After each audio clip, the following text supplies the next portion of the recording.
xalqaro sertifikatlar sohibasi o'tiribdi qarshimizda. Shodiya Huseynovnaning shogirdlariman. Mana Shodiyaxon har doimgidek lidersiz. Volshebniy palichkamiz bu bizni savollarimizda. Har bitta kasallikning sababi bor. Nega? Agar sen tushkunlik kayfiyatida bo'lsang, tuzalishing qiyin bo'ladi. To'g'risini aytaman, institutlarda o'rgatilmaydi. Kasalliklarni gaplashish evaziga tuzatish mumkin degan talqinni olib kelgan inson. Doktor kerak emas demaymiz. Masalan, gruppovoy terapiya bo'ladi, yopiq kanal, albatta ayollar biladi u yerda. Ochiqchasiga aytadi. Haqiqatan ham ko'rdim bir insonlarni. Har xil toshlar o'tiladi. Men bu narsani umuman e'tibor bermayman, to'g'risi. Hozirgi kunda juda ko'payib ketgan. Birinchi marta buni O'zbekistonda eshitganman o'sha paytda. Meditsinada bu narsaning davosi yo'q, astigmatizmda. Men ochki bilan 1 metrni ko'rganman. Baribir insonga signal borar ekan-da, Shodiya opa. O'zingni tanla. O'zingni tanla. Tamom, qaror qabul qilgin. Bu vaziyatda o'zingni olib chiq. Assalomu alaykum YouTube kanalini kuzatuvchi obunachilariga, hammaga sog'lik, salomatlik tilaymiz va albatta bugungi uchrashuvimiz eng chiroyli uchrashuvlardan biri bo'ladi. Chunki Xudo xohlasa bir 3 go'zal mana shu yerdamiz va albatta o'zimni tanishtirish esdan chiqmasin. Dilfuza Tursunova, Botir qizi, teleboshlovchi va albatta bugungi YouTube obunachilarimizni xursand qiladigan savollarga javob olamiz deb o'zim ham qiziqib YouTube kanaliga mana sizlar uchun, sizlarni xursand qilish uchun, sizlar kutgan savollarga javob olish uchun kelganman va albatta Xudo xohlasa manfaatli, yaxshi ko'rsatuv bo'ladigan umiddamiz. Hammaga assalomu alaykum Shodiya opajon, assalomu alaykum Xurshid opa. Tanishtirib o'tamiz unda. Bugungi psixosomatika, ya'ni ko'p yillik tajribaga ega psixosomatika Shodiya Huseynovani ko'rib juda ham xursandman va albatta nafaqat men, balki sizning obunachilaringiz ham juda ham xursand. Xalqaro sertifikatlar sohibasi o'tiribdi qarshimizda. Va albatta bugungi suhbatdoshimiz haqiqatan bir o'zlariga savollariga javob topgan insonimiz borlar. Xurshid opa, assalomu alaykum. Xush kelibsiz va bugun biz sizni ko'rganimizdan juda ham xursandmiz. Nafaqat biz, balkim siz orqali biz ko'pchiliklarni o'sha qalbidagi og'riqlarni yechimini yechishga yordam beramiz. Savollarga javob olamiz siz orqali va albatta sizni erishgan yutuqlaringiz va sizni erishgan qalbingizdagi og'riqlardagi malham bo'lgan ustozni ko'rib ham shu orqali gaplashamiz albatta Xurshid opa. Xo'p, Xurshida Rahimboyeva 12 yillik tajribaga ega diagnostika shifokori. Mana tanishtirib o'tdik. Xush kelibsiz. Rahmat, kattakon. Shodiya Huseynovnaning shogirdlariman. Prof kurslarida, ginekologiya kurslarida, zob kurslarida, yana tana tili kurslarida, hamma kurslarda borman, Xudo xohlasa. Necha yildan beri ishladingiz Shodiya opa bilan? 1,5 yil bo'lyapti. 1,5 yillik shogird. Shodiya opa, shogirdingiz, ya'ni o'quvchingiz deymiz. O'zlari shifokor bo'lishlariga qaramasdan, aynan psixosomatika yo'nalishida, mana psixosomatika bu psixika, ruhiy holat, soma bu tana. Ko'p hollarda mana shu somani, ya'ni tanani kasalliklariga sabab psixologik qaysidir ruhiy holat bo'ladi. O'sha ruhiy holatni tushunib inson yechim qilsa, meditsinskiy yordam unga foydaga bo'ladi. Mana aytishadi-ku, mana dorini almashtirdim, vrachni almashtirdim. O'zgarmayapti. Ana shu, xuddi shu narsalarga yechim berishni o'rgataman shogirdlarga ham. Bu kishi ham mana shuni orqasidan o'zlarining dardlari bilan kelib, keyin srazo natijaga erishdilar-da. Natijaga erishgandan keyin prof kursda ham o'qiyman, bu sohani targ'ib qilaman vrach sifatida deb o'qishga kelganlar o'zlari batafsil aytadilar. Demak, Shodiya opa, sizga savolim bor. Shu tariqa bizning YouTube kuzatuvchilarimizga ham alohida shu savollariga javobni berib o'taman. Ko'pchilikni qiziqtiradigan haqiqatan ham doktorlarimiz boriga shukr. Buni bir narsani aytib o'tishimiz kerak. Shifokorlarni boriga shukr. Lekin bir narsani aytamiz. Shifokorlar doim shu gaplarni aytib o'tadi. Hozir ko'pchilik negativ javoblar ham bo'lishi mumkin deb baribir. Shuning uchun to'ldirib ketishimiz kerak. Qisqa va lo'nda javobga. Ko'pchilikning gapi shu bo'ladiki, kayfiyatingiz yo'qmi? kasal odam o'zini kayfiyatini ko'tarishi kerak. Настроенияsi yo'q bo'lsa, shu insonni haqiqatan tuzalish qiyinroq bo'ladi. Kayfiyati bo'lmasa, tushkunlik holati bo'lsa, insonning ruhiyati ko'tarilmasa, mana shu ko'pchilik o'ylamaydi endi bari yotoqda yotgan insonlar ko'p, ancha yildan beri yotib qolgan bemor insonlar ko'p, shifokorga borganda ham baribir dorisini, kapelsiyalar olib, osma ukollar bilan birgalikda.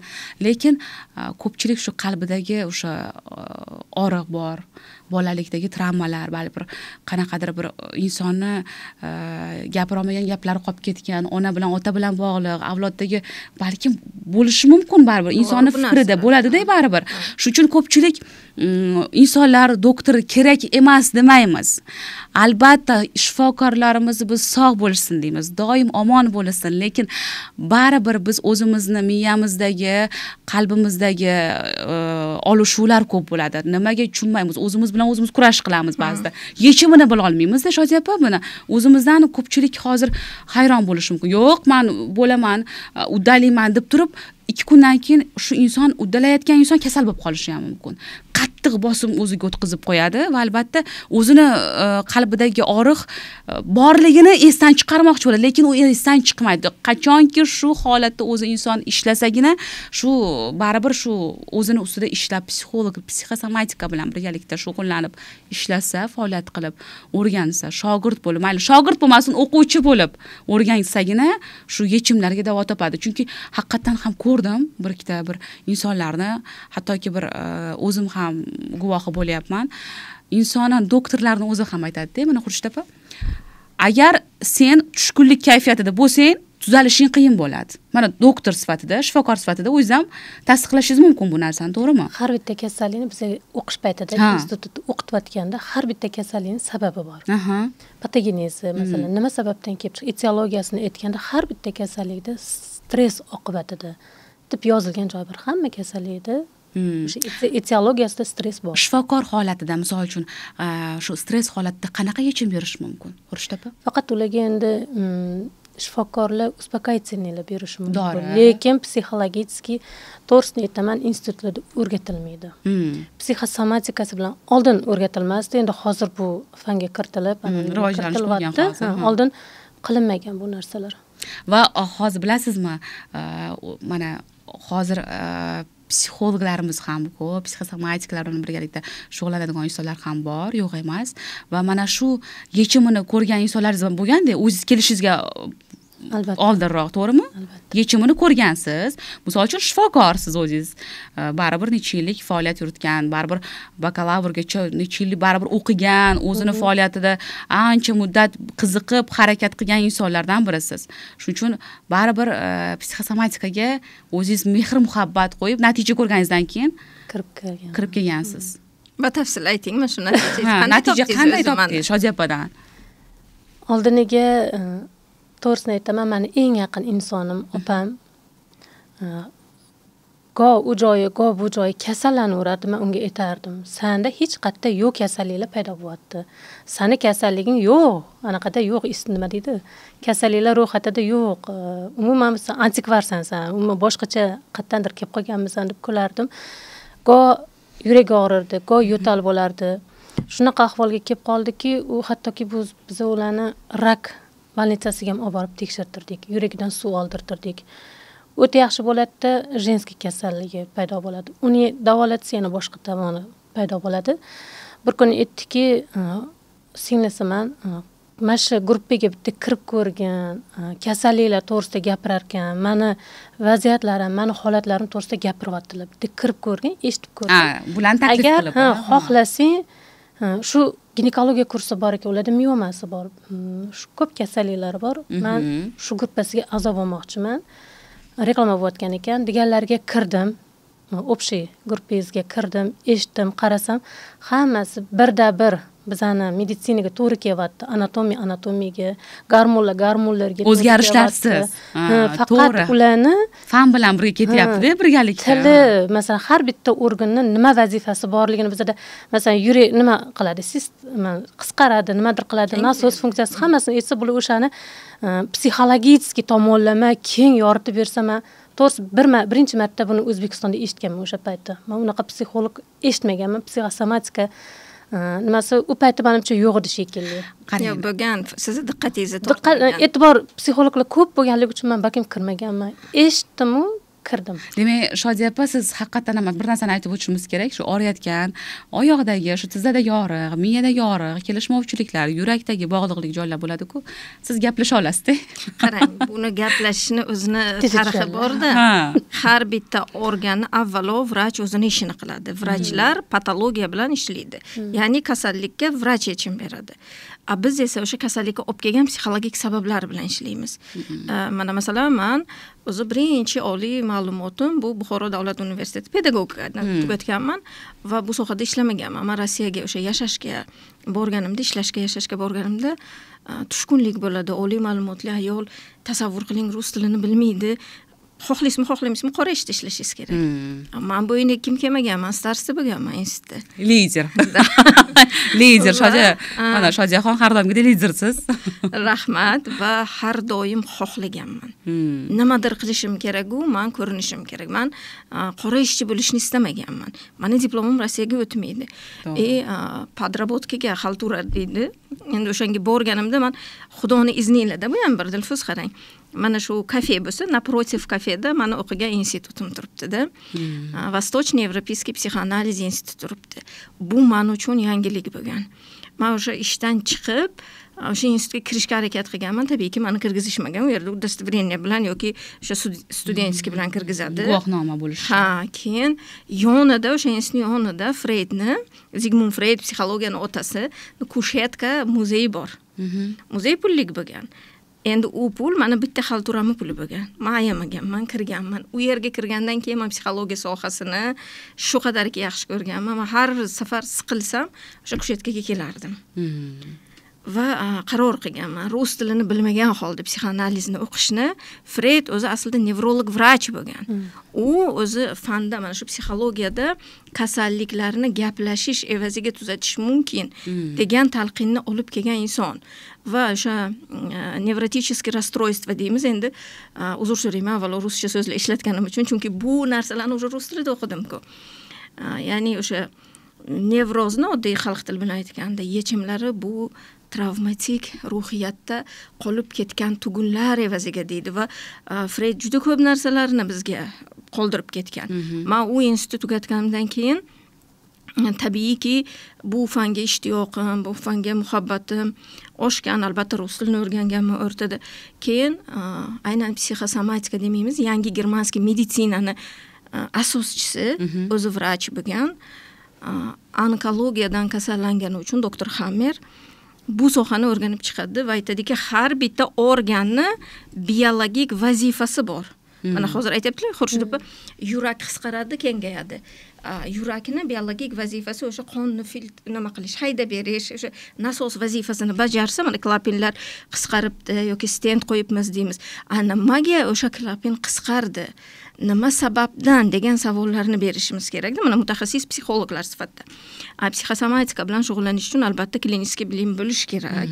Shu uchun ham bugungi kunda hozir klinik psixologiyada o'qiyapman va aynan men doktor Hammerning yo'nalishini Mikhail Filayevdan o'rganganman. O'sha Rossiyada mashhur bugungi kunda nomer 1 psixosomatiklardan biri klinik psixolog o'zi ham. Mikhail Filayev o'sha doktor Hammerning o'zidan bu narsani o'rganib kelganda bizga Natalya Radomskiy degan, mana aytibdilar-ku, organlarni bittaga bitta aytgan. Bizga Natalya Radomskiy degan ustoz, mana uni juda ko'pchilik bilishadi. Bizga o'sha anatomiyani o'rgatgan, genemni, biologik organlarni polnosti biologik vazifasini o'rgatgan. O'shanda nima uchun ayollar zob bo'ladi masalan, nima uchun ayollar gormonal boyga kiradi, nima uchun ginekologik kasalliklarga uchraydi. Hozirgi kunda juda ko'payib ketgan ginekologik kasalliklar juda ham bor. Albatta vrachlar un patologiya bilan ishlaydi va men aynan bu kasalliklarni o'ti bilan kurs qilganim. Endi biz o'zingiz bilasiz, bu marketing, lekin aynan o'sha organni biologik vazifasini bajara olmayotganini psixologik sabablariga biz mutaxassis psixoanalitik sifatida qaraymiz. Misol uchun mana yaqinda bitta mana Xurshid opaning ham holatlarida xronический mana tistit bo'lgan. Mana o'zingiz ayting, qaysi holatdan chiqqansiz? Qaysi holat bilan murojaat bo'lgan Xurshid opa sizga, Shodiya opa? Shodiya opaga qaysi holatgacha yetib bordingiz, natijalar ko'rildi? Qaysi holatgacha? Shu ginekologiya kursidan keyin ginekologiya kursini ichida har bitta inson bilan siz tahlil qilardingiz. O'sha paytda bitta tahlil olganman. Tahlildan o'sha men sразу angladim, nimaga men sistit bo'ldim, nimadan, qayerdan keldi bu, hammasini anglaganman. Keyin natija erishildi-da. Men natijaga erishdim sekin-sekin. Men sistit bo'lguncha men xronitskiga o'tib ketdim. 6 oy kapelnitsada yurardim. 20 kun, 10 kun kapelnitsa olaman, dorilar ichaman. Ya'ni 10 kun dam olaman, yana mana shunaqa dori ukol kapelnitsalar bilan yurdimda. Ularni o'sha nimasidan keyin men o'sha sistitdan yaxshi bo'lgan bitta konsultatsiyada rezultat olganman, lekin oxirigacha emas u, o'sha kurs ichida. Yaxshi bo'lishni boshlaganimdan keyin yanada ixlos qildim. Haqiqatda bor ekan, bu psixikani to'g'rilasa, bu kasallik sekin-sekin ketar ekan. Mayli ukol dorilar menga vaqtincha beryotdi rezultatni, lekin chiqib keta olmayotdim. Keyin yana bitta konsultatsiya oldim o'zlaridan. Keyin yana kurs ichida 3 ta kurs, 3 ta konsultatsiya olganlarimdan keyin menda hozir hech qanaqa sistit alomatlari yo'q. Men ukol dori hech narsa qilmayman, kapelnitsalar olmayman, Xudoga shukr. Dorisiz hayotga o'tganman. Oilam bilan. Hozir bir narsani eshitdik, tana tili kursi bor ekan sizda, tana tili shu ayollar bilan birgalikda. Insonlar mana haqiqatan ham juda chiroyli tanlov bo'lganda, juda chiroyli mavzu, juda nomlagansiz. Juda nomlanishi ham juda go'zal. Bejizga emas, tana tili. Insonni tanasi, mana Xurshidapa o'zim ham balkim shu teleboshlovchi bo'lganimizdan keyin balkim ko'proq o'zim bilan gaplashadigan bo'ldim. O'zimiz bilan ko'proq bir insonlar bilan, o'zimga o'xshagan atrofimdagi insonlar borligi uchun shukr deyman. Va albatta o'zimiz bilan ko'proq mana Shodiya opa bilan suhbatlashganimizda ham ko'rdim. Ko'proq bilasizmi, o'zlari bilan suhbatlashadilar. Tanalarni yaxshi ko'radilar. O'zini inson qachonki qabul qila olsa, tana bilan bahsni to'xtatib, tanani borligicha qabul qilib, xursand bo'lib va albatta roziligini aytib bilgandan keyin haqiqatan ham bekor emas, tana tilida baribir o'qidim deyapsiz, ishladim deyapsiz. Undan keyin sizga baribir insonga signal borar ekan-da, Shodiya opa. Shu signalni siz mana shu kursda yetkaza bildingiz. U yerda gruppovoy terapiya bo'ladi. Endi mutaxassis sifatida men har tomonlama kursni tashkil qilishda insonlarga manfaatli bo'lishini istayman. Masalan, individualniy konsultatsiya albatta yakkama-yakka ishlaganingizdan keyin inson juda katta siz energiyangizni, kuchingizni oladi. Barib ketadi albatta. Shu uchun men shunaqa umnixod qilganmanki, masalan, gruppovoy terapiya bo'ladi, yopiq kanal, albatta ayollar biladi u yerda. Ochiqchasiga aytadi. Hech kim videoda chiqmaydi, hamma audioda chiqadi. Chunki yuzini o'zini ko'rsa qabul qilish qiyin. To'g'ri. O'zini hazm qilish xijolatchilik bo'ladi ko'proq ayollarda. Shu uchun men mana aytayapman-ku, tahlil. O'sha tahlillar aslida bizning tilimizda aytganda gruppovoy terapiya. Fan tilida aytganda, men o'sha gruppovoy terapiyani mana masalan qancha ayolning bu kishi dardini aytib, biz u yerda ishlaymiz-ku, ayollar yig'laydi. Bular o'sha ruhiy holatda, ha, menda ham shunaqa bo'lgan ekan. Ha, menda ham mana shu sababdan yechim shu holatda ketadi. Inson bilan ishlaganda bizning qaysidir bir travmamiz yechiladi. Bu katarsis holat. Nechinchi darsda yechildi sizni travmangiz? Men o'sha birinchi konsultatsiyalarda anglash olganman. Anglash bo'lgan. Anglash olganman. Soha yaqin bo'lgani uchun tushunganman. Prof kurslari ochilgan bo'lgan, prof kursiga ham kirib ketganman. Men hech ikkilanishsiz sразу to'liq o'qiganman, prof kurslariga kirib ketganman. Bitta tekin darslarni eshitib. Yani o'pish gruppangizni eshitib. Albatta. Ikkiloviga ham baravar to'lib, baravar kirib ketganman. O'sha 6 oy har aytyapsiz-ku, kapelnitsa, osma ukollar, dorilar hozir qutilgan bunaqa narsa. Yo'q, unaqa narsalar olmayman. Даже menda aptechkam yo'q hozir. Oldin meni aptechkam bo'lardi. Bolalarim uchun, o'zim uchun. Menda hozir unaqa aptechkalar yo'q. Dori yo'q chunki. Tanani tilini tushundingiz. Tushundim. Bolalarim bilan ham, oilam bilan o'zim sekin-sekin ishlayman, tushunaman. Bu degani umuman dori-darmon yordam bermaydi degani emas.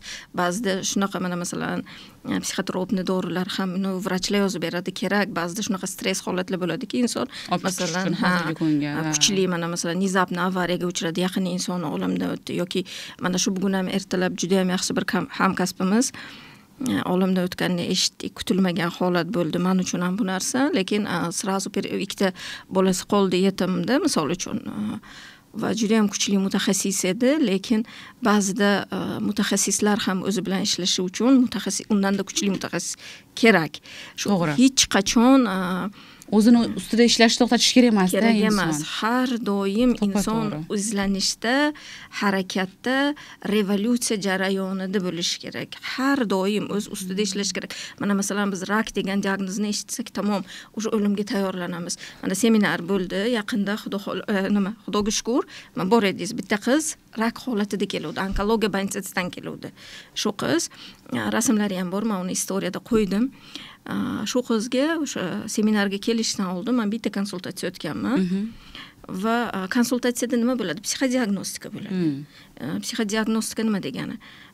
Psixologik holatini diagnostirovat qilamiz. Nima sababdan imенно mana shu organ kasallandi? Qaysi psixologik sababdan? Chunki biz organlarni qaysi vazifasini bajarishini bilishimiz kerak. Mana masalan, sistitni psixosomatik sababi ikkita bo'ladi. Aslida organizm u yerda musur fikrlarni chiqara olmayapti. Chiqara olmayotganiga shaxsiy sabablar bor, g'ururiy sabablar bor. Qanaqadir sabablar. Kelishmovchilik sabablari ko'p inson organizmida ham bo'ladi. Inson o'zini ham ayblaydi. Bo'lsa, ikkinchisi o'sha tana tili bilan gapirganda u shaxsiy chegaralarga javob beradi, shaxsiy hududga javob beradi. Ya'ni insonning shaxsiyatiga tegilindimi yoki u fikrlarda o'zini o'zi shaxsiyatiga tegayotgan bo'lishi ham mumkin. Ana shuni inson tushunmaydi. Inson o'zini shaxsiy fikrlariga o'zi tegadi, o'zini o'zi qoralaydi, o'zini o'zi ayblaydi. Buni tushunmaydiki, bu bolalikda unga singdirilgan fikrlar aslida. Mana shuni biz fan tilida sublichnost deymiz. Masalan, ichingizda kichkina lichностchalar, shaxsiyatchalar yotadi. Ular jim o'tirgan bo'ladi. Ular qaysidir kasalliklar bilan sizga gapiradi. Aslida ovozi chiqmagan, sizga notanish ichki ovozlar. Ular nimaga yig'layapti, nimaga kasallik beryapti yoki nimaga sizni shu holatga olib kelyapti? Men shu narsalarni men psixoanalitik sifatida birinchi ochirib diagnoz qilaman. Va o'sha men doktor Hammerning yo'nalishini o'rganganim menga nima foyda beradi? Organlarning biologik vazifasini bilaman. Demak, o'sha mochevoy puzir o'zbekchasiga nima deyiladi?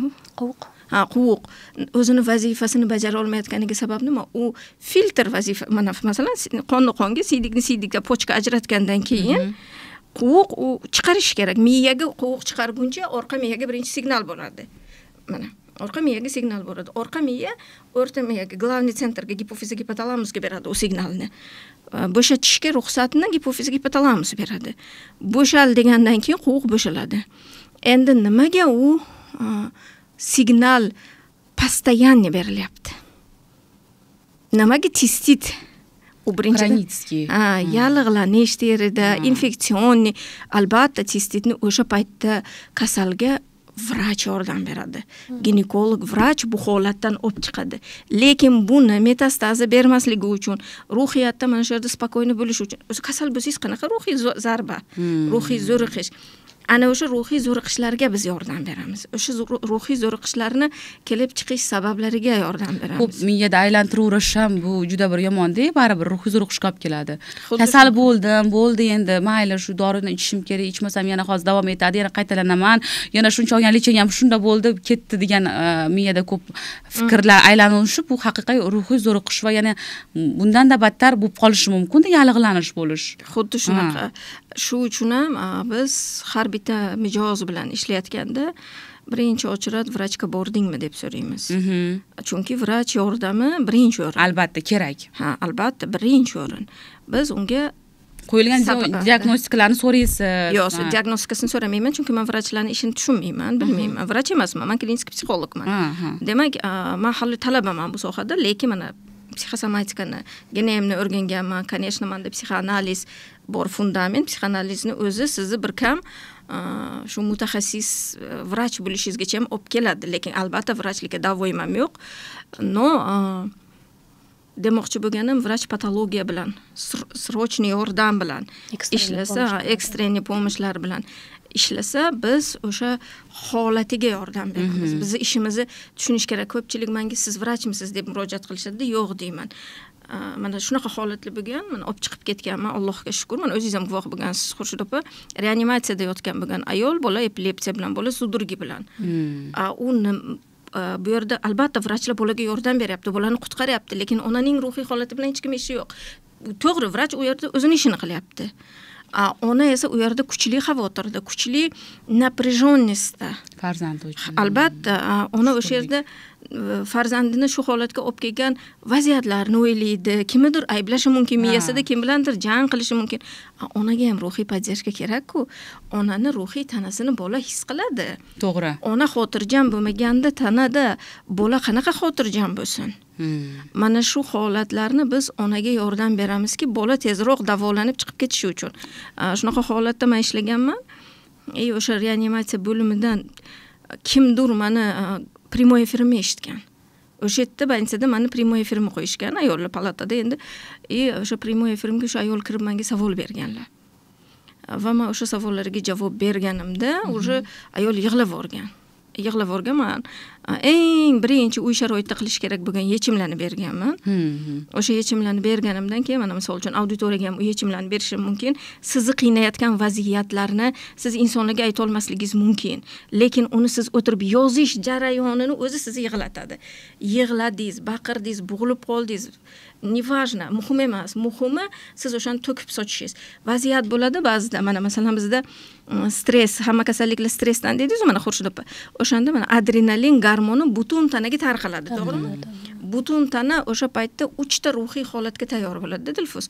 Begi zamri rus tilida, ya'ni o'zbek tilida bu vaziyatda momentalniy ur yoki vaziyatdan qoch yoki qotib qol. Demak, ana o'sha yerda organizm qaysi qarorni qabul qiladi? Funksiyani bajarishi kerak, qaysini? Aql bu yerga yordam beradi. Sizdan kuchliroq odam bo'lsa, siz qochasiz vaziyatdan. O'ta kuchli bo'lsa, siz qotib qolasiz. Epilepsiyaga ketishingiz ham mumkin, tilingiz tortilib qolishi mumkin, любой holat bo'lishi, hushdan ketishi mumkin. Nizapna bo'ladi. Kasalliklar avj olib ketadigan. Nizapna, kutilmaganda bo'lgan udar. Ana o'sha yerda miyada achaga hosil bo'ladi. Nuqta hosil bo'ladi. U nuqta har doim sizni xavotirdan oldin signal beradi. Senga hozir shu holat bo'lishi mumkin, ehtiyot bo'l. Bu sizni stressga olib keladi, surunkali stressda yashashga olib keladi. Bu degani adrenalin постоянно tanangizda o'qadi degani. Ana o'sha yerda siz vaziyatda sizdan kuchli insonmi, siz qochdingizmi, yechim qila olmadingizmi? Albatta uyga kelingda o'sha insonni tasavvur qiling. Oddiy bitta podushkani o'ng. O'sha inson deb tasavvur qiling, gapira olmagan gaplarni o'sha podushkaga aytib uring, teping, nimadir qilsangiz ham tanaga o'sha harakatni beringki, adrenalin ishlatilinsin. To'g'rimi? Tanada qolib ketishi.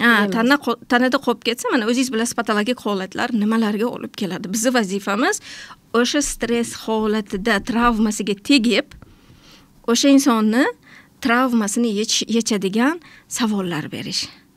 Mutaxassis to'g'ri savol bera olishi kerak. Bizni volshebniy palichkamiz bu bizni savollarimizda. Inson qocholmaydigan savollarda va biz uni insonni to'g'ri analiz qila olishimiz kerak-da. U qayerda qochyapti, qayerda o'ziga qarab ketyapti, qayerda yechim qilmoqchi, qayerda o'zini oqlamoqchi. Mana shularni biz insonni o'ziga yuzlashtirsak, biz выходный положениyaga keldik-ku. Выход yagona qaror qabul qilish. Aslida inson uchun eng qiyin narsa bu qaror qabul qilish. O'zi uchun, o'zini tanlash. Ana o'sha o'zi uchun qaror qabul qildimi, o'zini tanlaydi keyin.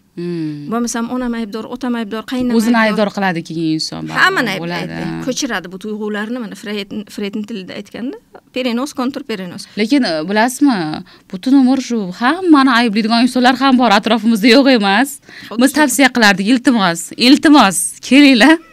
Ishlaylik ustimizda. Albatta hammani ayblab katta xatolarga yo'l qo'yishimiz mumkin. Shuning uchun iloji boricha o'zimizdan shu ayblarni birinchi o'rinda analiz qilishimiz kerak deb o'ylayman. O'zim haqiqatan yozing. Urgingiz kelmoqchi bo'lsa raqibni uring, yostiqni uring. Albatta. Bo'lishi mumkin shunaqa holat bo'ladi-ku baribir. Mana shu yerdagi, mana shu miyaga chiqarib o'zimizni bir Shodiya opa to'g'ri aytyapsiz. Kasallik avj olib ketishi mumkin-da, Xurshid opa mana hozir. Xronitskiy kasallik bo'lib ketishi mumkin. Baribir rak kasali bilan kasallangan bemorlar juda ham ko'p. Balki mana shu muhitdan o'tgandan keyin shukronalik kunlarini, albatta shukronalikni, yaxshi bir orzular daftarini yozsa, menimcha haqiqatan bir yaxshi natijaga erishsa kerak insonlar. To'g'ri, nosi bor. Shuni ham aytib o'ting Shodiya opa. Xo'p. Nosi shundaki, siz vaziyatingizni asosan anglagan holda yechim qilmasangiz, shukur deb yozib ketganingiz Travmani to'g'irlash kerak birinchi. ichingizda jang ketadi. Yechish kerak travmani. Anglaganda yechiladi. U anglamasangiz yechilmaydi. Mana shu hozir seminarda kelgan qiz haqida gapirayotgandim, gapim chalab qoldi. Shu qizga seminardan keyin biz Uyg'on ayol seminarini men hadya qildim shu qizga, chunki u yerda men hayot ssenarisini tuzishni berganman. Hayot ssenarisi tuzilish jarayonlari bor-da endi.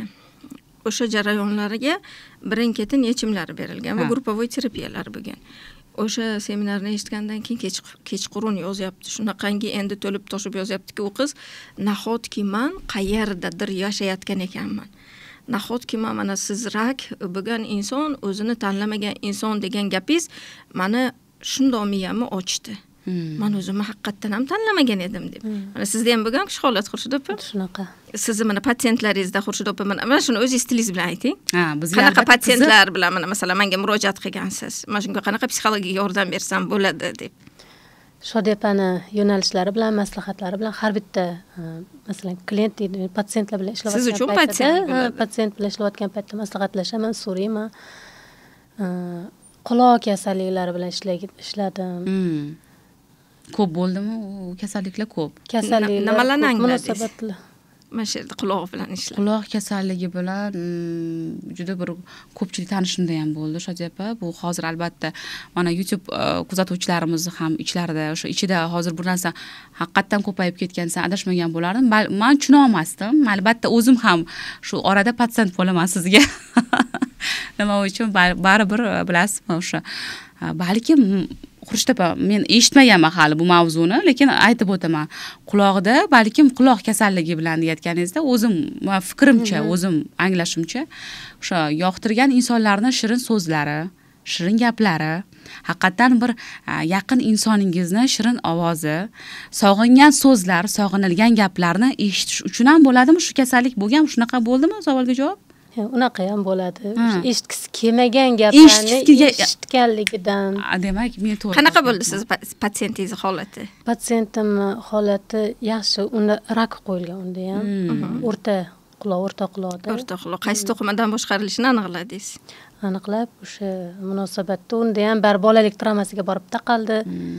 Yaxshi, nisbatan yaxshi, o'sha ovozlarni eshitishi, ko'pchilikning orasiga kirishi, muzikalarni eshitishni xohlamasdi. Sekin-sekin bu vaziyatlarni o'sha qabul qilib, yengillik his qilyapti. Patsientlar bilan baribir siz ham o'zingiz ham ishlab, qarang, baribir shifokordek dardini inson oladi-ku, insonni dardini inson oladigan deb. Yaqin insonlarim bilan, ko'pincha munosabatlar bilan. Hozirgi hol mana Shodiya opa bilan birga ishlaganingizdan keyin ko'pchilik bilan ham o'zingiz uchun foyda bo'ldi-da bu natijaga erishganingizdan keyin. Ko'pchilik bilan har qanaqa holatda ishlab, o'sha travmatik kasalliklarga aniqlab, har bitta kasallik miyani qaysidir bir organda joylashganda. Miyani qaysidir bir qismidan bog'lanishini o'rgatdilar. O'sha joy topish kerak ekan. Ildizi o'sha yerda bo'lar ekan Shodiya opa. Shu joyini topib qatidan boshqarilyapti. Bosh miya, masalan, ektoderma deyiladi. Bu miyani po'stloqdan boshqarilyapti yoki orqa miyadanmi? Bunga qanaqa vaziyatlar olib keladi? Munosabatlarmi yoki bo'lmasam hayot bilan kurash bo'lyaptimi yoki bo'lmasam o'rta miyadan boshqarilyaptimi? Hissiyotlardan javob beradi. O'shalarni o'rgatganlari judayam bizga shablon, o'sha 5 ta biologik qonunlarni o'rgatganlari kasallar bilan ishlash to'g'risi osonlashgan. Mensa baribir har doim maslahat so'rab, dardiga davo bo'lsangiz baribir xursand bo'ladi inson. Yaqin insonlarimiz bilan shundoq o'tirgan joyimizda kimdadir nima bo'lsa, o'sha yordam qilgisi kelar ekanda. Ishxonamizda ham yoki yaqinlarimiz telefon qilib, "Menda nima turib bo'lyapti" deb telefon qilsa, yaqinda o'zimning laborantim, medsestram yelkam og'riyapti, nima qilay, nimadan bo'ladi bu deb so'ragan paytida men aytdim, kimni sog'inmasan, kimni quchoqlaging keldi. Ana. O'g'li armiyaga ketgan edi. O'sha kuni yo'lga chiqib, Andijonga borib, o'g'lini borib quchoqlab kelib, o'sha lichina olaman deyotganda, "Yo'q, bo'ldi, lichina olmayman endi. Men anaqam yaxshi, kureklarim yaxshi" deb. Biologik vazifada, mana lopatka. Har bitta organni tili mana. Shodiya opa, aytyapman, Shodiya Husanova hamma bilan o'sha organizmi bilan gaplashib, hammasi bilan nima deydi, tartibli inson bo'ladi-ku, tartibga solib qo'yadigan. O'zi insonni o'zi hammasini tartibga solsa bo'ladi, inson o'zi.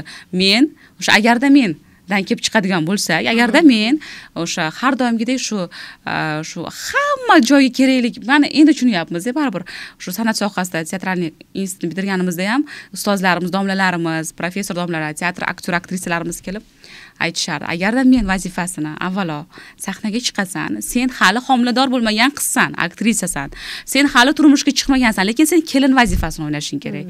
Kelin vazifasini qanaqa qilib bo'lardi, baribir savol, qanaqa? Agarda men vazifasini san o'zingga qo'ysang, hammasi uddalaysan, hammasi bo'ladi. Va albatta shu tanani his qilib, agarda men tanamizga o'zimiz buyruq bera olsak, haqiqatan qanaqa qilib, "Men bunaqa qilishim kerak" degan narsa, mana напряженный bo'ladigan narsalarni keyinchalik albatta kelganlaridan keyin Shodiya opa bilan birgalikda suhbat bo'ldi, gaplashdik, kurslarda baribir natijalarini ko'ryapman va albatta agarda meni qattiq holatim shunaqa majburman, bo'ldi, men shunaqa qilishim kerak degan narsa emas.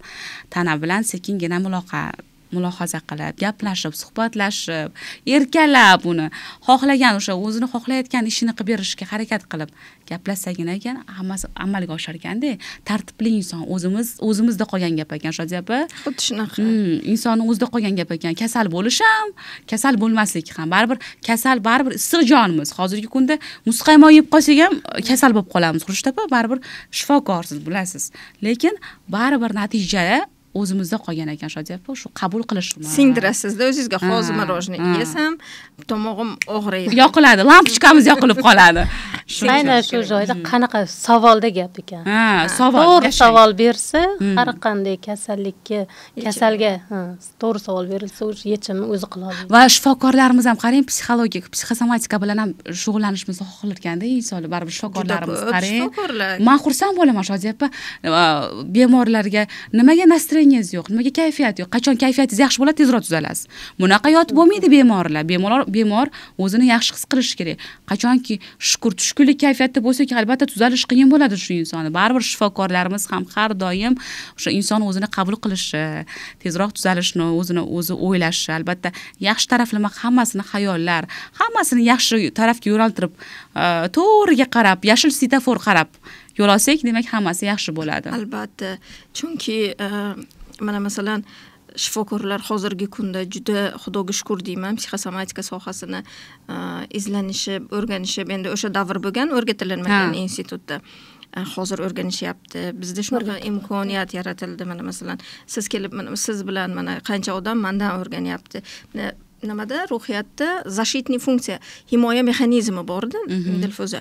U anglamagan holda biz yecha olmadikmi vaziyatga yechim? Biz himoya tizimini qo'yamiz. Bu bizga bog'liq emas. Mana masalan, bolalar o'g'irlik qilishadi. To'g'ri. Va yoki qiz bolalar yoshi katta erkaklarga moyillik sezib qolishadi. Ota-onalar o'shanda juda kuchli xavotirga tushishadi. Yopishga harakat qilishadi, lekin savol berilmaydiki, qaysi ehtiyojini qondiryapti bu yo'l bilan? Deylik, o'g'rilik bilan qaysi ehtiyojini qondiryapti? To'g'ri, tarbiya o'zini yo'lida, lekin bola qaysi ruhiy oqsayaptiki, aynan mana shu yo'lga kirdi. Bu bilan nimani himoya qilyapti? Agar o'g'irlolmaganda u o'zini yegan bo'lardi. Qila olmadim, duxum yetmadi, kuchim yetmadi. O'zi bilan olishardi-da. O'zini yerdi. O'zida ruhiy kasalliklar bo'lardi. Men aytamanki, bola o'sha o'g'irlik qildimi yoki bir yomon postupkaga qildimi, buni hech qachon oqlamayman, lekin urushish tarafdori ham emasman. Ana o'sha paytda bitta ota-ona o'ziga rahmat deyish kerakki, shu ishni qilishga o'ziga qaror qila olibdi. Endi o'zini ayblamasligi kerak. Endi unga albatta ma'naviy tarbiya alohida, lekin psixolog bilan ishlash alohida. Detskiy psixologlar bor, shunaqa kuchli, bolani o'sha ruhiy holatiga yordam beradi. Yoki mana shu qizlarda ham moyillik. Biz tabiiy tanani ehtiyojlarini unutamizda. Tabiiy tanani ehtiyojlarini unutamizda, har doim unga mas'uliyatlar yuklaymiz. Odobli bo'lishing kerak, o'ylab qadamingni bosishing kerak, bu to'g'ri. Lekin tabiiy ehtiyojini uyda qondirish kerak-ku. Qizim, masalan, aka yoki singlim, mani ko'zimni nurisan, san men uchun eng qimmatli narsasan. Bu qiymatni bil.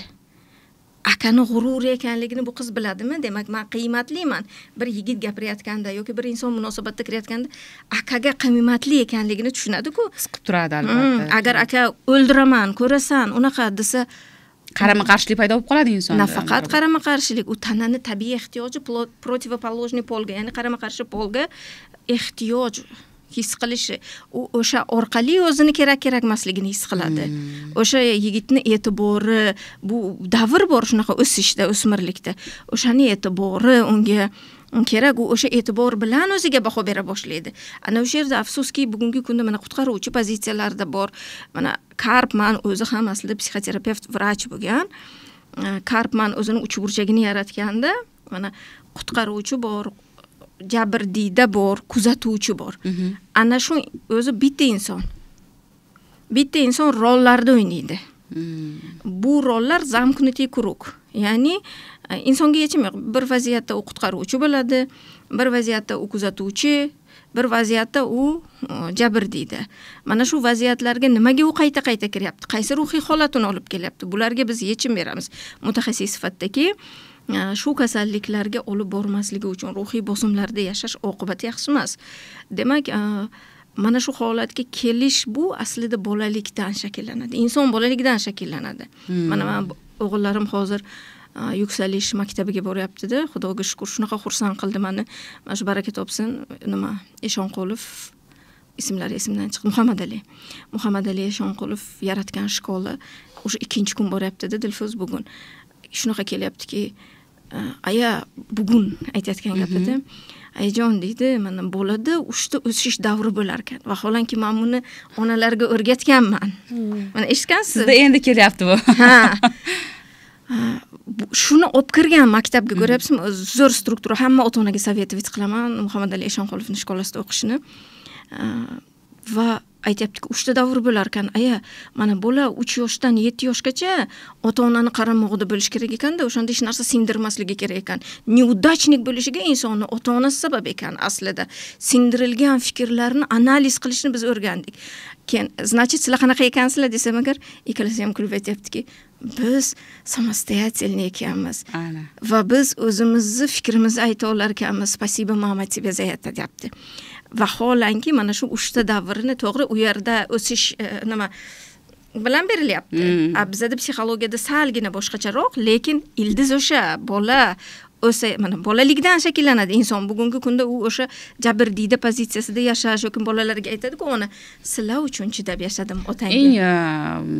Menimcha eng ko'pchilikda uchraydigan gap, lekin bu eng xunuk gaplardan biri desam bo'ladi. Inson uchun bu boshqacha, bola uchun ham bu haqiqiy bir travma gap-da bu. Xuddi shunaqa, san uchun yashadim. Lekin o'sha ona hech qachon o'zi bilan yuzlashib aytmaydiki, san uchun yashadimmi bolam yoki san uchun shu vaziyatni yaxshilashga harakat qildim. Yaxshilashga harakat qildim demaydi, otang yomon edi deydi. Yoki babushkang yomon edi deydi. Savolni men o'shanaqa insonlarga men savolni qanaqa beraman? Nega aynan shu yomonlarga siz yem bo'lyapsiz deyman. Nima deb o'ylaysiz deyman. Nega aynan siz yemsiz bu yerda? Keling shu savolga o'zingizni javobingizni beringchi desam agar, boshida bilmadim deyshadi. Qayta-qayta berganimdan keyin o'sha savolni boshqa formulalarda berganimdan keyin birinchi yig'lanadi. Keyin aytiladiki, qayerga borishim kerak yoki nima qilishim kerak edi yoki ota-onam shunaqa bo'lgan, o'zi bizni shunaqa tarbiyalashgan. Va ana o'sha ichki travmaga asta-sekinlik bilan borib, o'sha kichkinagina ichki внутренний ребенок deymiz, kichkinagina bolachani olib chiqib o'stiramiz. Aslida o'sha kichkinagina bolacha o'ssagina bugungi kunda uning shaxsiyati, ruhiy holati, uni biologik tanasiga, ya'ni tabiiy tanasiga mos keladigan jarayonda bo'ladi. Tushunyapsizmi? Mana shu jarayondagi xatti-harakatlarni qiladi. Nima uchun bugungi kunda masalan internetga chiqqan ayollarni biz ayblaymiz, yosh bolaga o'xshab qilyapti deymiz. Nega savol bermaymizki, u o'zi bilarmikan qilayotgan ishini? Ko'p hollarda u zamonaviylikka yo'yadi, lekin uni orqasida ham qaysidir bolalikdagi qolib ketgan. Albatta, men juda ko'p ishlayman bunaqa narsalar bilan. Shuning uchun har bitta vaziyatga ochiq ko'zlar bilan qarashni istayman. Har bir inson xurshtapa insonning qalbida bolaligi bor. Bolalik ichida shu ko'pchilik aytadi-ku, xafa bo'lib qolganimiz ichimizdagi bir qizcha, qizaloq bir bekinib yig'layapti deymiz. Kichkina bolakay bekinib yig'layapti, orqasini o'girib oldi degan gaplar ko'p bo'ladi. o'zimda ham xafa bo'lgan emotsional insonman, Shodiya opa baribir emotsiyaga juda ham boyman va albatta xafagarchilikda bo'lib qolsa shu qizaloq ichkimdagi qizaloq orqasini o'girib olib yig'layapti deb qo'yaman va albatta u qizaloq bilan o'sha kelishib hammasini chiroyli qilib to'g'ri yo'lga qarab albatta kayfiyatni ko'tarib o'zim bilan o'zim gaplashib atrofimdagi yaxshi insonlarni boriga shukur deb shu hayotni go'zal tarafini ko'ra bilaman va kasalliklarni sekingina yo'q qilishga harakat qilamiz haqiqatan ham o'sha shukur bilan birgalikda o'sha yomon energiyalar bilan birgalikda energiyalarni sekingina o'zimizdan yomon energiyalarni atrofimizdan ketkizsak zo'r bo'ladi bu hammasi va u nimaga keladi o'zimiz qabul qilyapmiz o'zimiz ochib qo'yapmiz yomon energiyaga o'zimiz to'siqlarni ochib qo'yamiz bilmagan holatda qabul qilib qo'yamiz nima uchun degan savolda mana shu yerda nima uchun endi insonlarda hozir ko'pincha o'sha eshita bilish ham bo'ladi-ku ba'zi bir insonlar eshita bilmaydi yaxshilik qilamiz deb o'ylaymiz go'yoki eshitsangiz hamdardsiz lekin aslida to'g'rimikan siz hamdardlik qilish uchun maxsus mutaxassislar bor eshitadigan quloqlar bor siz ko'tara olmaysiz uni chunki mana hozir emotsional odamman dedingiz ko'p o'sha sizni sohangizdagilar emotsionalmiz deyishadi-yu emotsiya bilan tuyg'ularni farqlay bilish kerak emotsiya bu momentalniy bo'ladigan narsa vaziyatda mana masalan sizga ta'sir qiluvchi holatda tanadagi reaksiya bu emotsiya masalan ba'zi emotsiyalar borda xafachilik qo'rquv o'ta xursand bo'lib ketishlik g'azablanib ketishlik bu nima emotsional holat agar o'sha emotsiyani nega sizga ta'sir qilayotganini srazu ishlamasangiz u tuyg'uga aylanadi keyin u xafachilik ko'rinishida sizga yashashga majbur qiladi va siz atrofingizda xuddi o'zingizga o'xshagan xafa insonlarni yig'asiz go'yoki ular sizga dardini aytsa siz ularning evaziga xudoga shukurman yaxshiman ularga qaraganda xudoga shukur yaxshiman yoki ularga hamdard bo'lishni evaziga go'yoki o'zingizni dardingizni davolayotganday bo'lasiz bu qaysidir vaqtda yordam beradi albatta lekin bu yo'l to'g'ri deb bilmayman chunki mana nimaga chet elda psixologlar rivojlangan bizga hozir psixologiyaga har xil toshlar o'tiladi man bu narsani umuman e'tibor bermayman to'g'risi nima deyiladi nima qo'yiladi men uchun qiziq emas chunki garchi men mana internetda populyarniy bo'lmasamda mana o'zimni jonli mijozlarim bor nima uchun chunki har bitta holatda analiz qilish darajasida man shu insonga nima yechim berishim kerak bu nima savol bilan keldi deb aytaman har doim mana kelishganda dardini aytishganda men eshitaman va aytaman nima maqsadda keldingiz oldimga toki inson nima maqsadda kelganini anglamas ekan bizga suyanib qoladi psixolog maslahat beradi deb o'ylaydi biz maslahat bermaymiz o'shani ruhiy holatda mana aytdim sizga qanday qilib energiya beradi qachonki o'sha kichkinagina ichidagi qizaloqqa qaror qabul qilishga ruxsat bersa o'zingni tanla tamom qaror qabul qilgin bu vaziyatda o'zingni olib chiq deya oladigan ovozgina kuch beradi energiya beradi mana Xurshid opa sizga shunaqa savol beraman-da hozir energiyam past holsizman deb keladi patsientlaringiz допустим mana vrach sifatida mana shunaqa holatda nima qilasiz vrach sifatida mutaxassis psixolog sifatida emas shu bemor misol uchun tushkunlik kayfiyati bo'ladi tushkunlik endi baribir ko'p tushkunlikda o'sha bir xunuk kasalliklar hozir bor o'sha haqiqatan bir o'simtalar rak bilan birgalikda bog'liq shu aytib bilish o'zi bir katta-da bu katta kuch talab qiladi insondan insonni haqiqiy bir emotsiyalari haqiqatan bir tushkun kayfiyatga solib qo'yish mumkin shu bemorni qanaqa holatda ayta olasiz shuni endi sekin o'sha odamni yaqin insoniga aytiladi u insonni o'ziga aytmaysizda o'ziga aytilmaydi konsultatsiya onkologga yoki fiziatrga yoki kimgadir mutaxassisga borishing kerak yoki bo'lmasa meni chuqurroq tekshirishing kerak deb aytiladi bizada lekin o'zingiz o'sha insonni o'sha bemori chiqqan sanda shunaqa kasallik deb aniq unga aytilmaydi tushkun kayfiyatga solib qo'ya olmaysiz keyin qiziqamiz yana keling analizlardan keyin nima bo'lganligi haqida baribir bizani rayon bo'lgandan keyin u to'g'risida ma'lumot olishga qiziqamiz insonga qiziqamiz emotsiyasi ta'sir qilmaydi baribir inson mana o'sha inson voy qarang mana kasal bo'lib qolibdi shu odam ham hali yosh ekan qarang ta'sir bo'ladi qanday chiqasiz mana shundan keyin men o'zimni vaziyatimda bu holatni men qachon olganman deb aytaman kimda uni o'sha psixologiyani o'rganganingizdan keyin endi hozir shu paytga qadar qanday yechim qildingiz? Mana o'zingizni hamkasblaringizga mana shu yerda nima maslahat bera olasiz?